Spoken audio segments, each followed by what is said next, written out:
एक बार एक राजा होता है। वो राजा बड़ा ही दुष्ट किस्म का व्यक्ति होता है। उससे सारी प्रजा उसकी काफ़ी भयभीत रहती थी। वो राजा जितना दुष्ट होता है देखने में उतना डरावना भी होता है।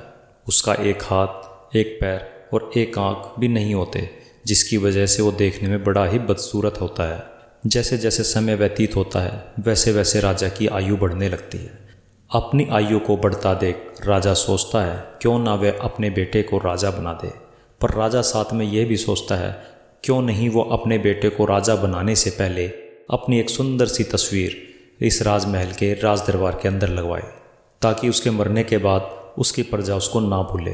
तो अगले दिन राजा अपने राजमहल में एक सभा बुलवाता है, जिस सभा के अंदर अपने राज्य के सभी चित्रकारों को बुलवाता है और उन चित्रकारों से कहता है जो भी चित्रकार मेरी बहुत ही सुंदर तस्वीर बनाएगा मैं उसको इतनी दौलत दूंगा कि उसकी 10 पुश्तें भी आराम से बैठकर खाएंगी।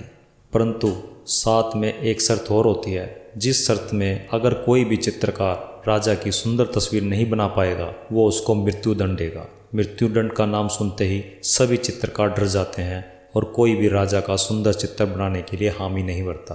परंतु उस राज्य में एक ऐसा भी चित्रकार होता है जो ये सोचता है कि क्यों ना अपनी किस्मत को आजमाया जाए, और वो राजा के दरबार में उपस्थित होकर कहता है कि राजा साहब मैं आपकी तस्वीर को बनाऊंगा।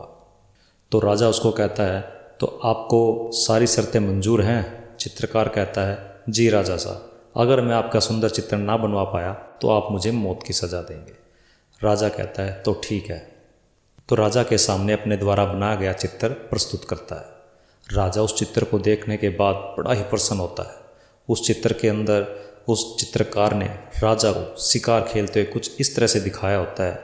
राजा एक घोड़े पर बैठा है, जिस वजह से उनकी एक आंख बंद है और वो शिकार कर रहे हैं। राजा का एक हाथ और एक पैर घोड़े के दूसरी तरफ है, जिस वजह से वो दिखाई नहीं देते। राजा उस चित्र को देखकर बड़ा ही प्रसन्न होता है और चित्रकार को इतना धन देता है कि उसकी 10 पुश्तें भी आराम से बैठकर खा सकें। तो दोस्तों, इस छोटी सी कहानी से हमें क्या शिक्षा मिलती है ये तो आप जानते ही हैं। अगर आपको मेरी ये कहानी पसंद आई तो हमें लाइक और कमेंट अवश्य करें। धन्यवाद।